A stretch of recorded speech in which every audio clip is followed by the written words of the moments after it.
লন্ডনে 4 মাস চিকিৎসা শেষে বাংলাদেশে ফিরেছেন বিএনপি চেয়ারপারসন ও সাবেক প্রধানমন্ত্রী বেগম খালেদা জিয়া। মঙ্গলবার দুপুর 1:25 তিনি ঢাকার গুলশানে তার বাসভবন ফিরোজাতে পৌঁছান। তার সাথে ছিলেন 2 পুত্রবধূ ডাক্তার জোবাইদা রহমান ও সৈয়দা শর্মিলা রহমান। বেগম জিয়ার আগমন উপলক্ষে ফিরোজায় আয়োজন করা হয়েছে বিশেষ ভোজের। বিএনপির মিডিয়া সেলের সদস্য সাইরুল কবির খান জানিয়েছেন, এই বিশেষ ভোজের রান্নার দায়িত্বে ছিলেন প্রয়াত রাষ্ট্রপতি জিয়াউর রহমানের সময় থেকে দায়িত্ব পালন করা বাবুর্চি। তবে মেনু বিষয়ে বিস্তারিত কিছু জানাননি তিনি।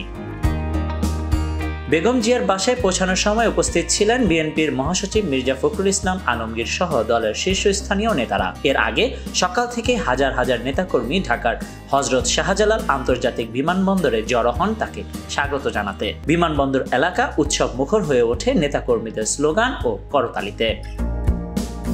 উল্লেখ্য, উন্নত চিকিৎসার জন্য গত 7 জানুয়ারি খালেদা জিয়া লন্ডনের উদ্দেশ্যে ঢাকা ত্যাগ করেন এবং 8 জানুয়ারি পৌঁছান। প্রথমে তিনি লন্ডনের একটি বিশেষায়িত ক্লিনিকে টানা 17 দিন চিকিৎসাধীন ছিলেন। পরে বড় ছেলে তারেক রহমানের বাসভবনে অবস্থানকালীন সময়ে চিকিৎসক অধ্যাপক প্যাট্রিক কেনেডি ও অধ্যাপক জেনিফার ক্রসের তত্ত্বাবধানে চিকিৎসা গ্রহণ করেন। এর আগেও 2017 সালে 16 জুলাই চোখ ও পায়ের ফলো আপ চিকিৎসার জন্য লন্ডনে গিয়েছিলেন খালেদা জিয়া এবং 3 মাস পর দেশে ফিরেছিলেন 18 October. Desk report, news now 24।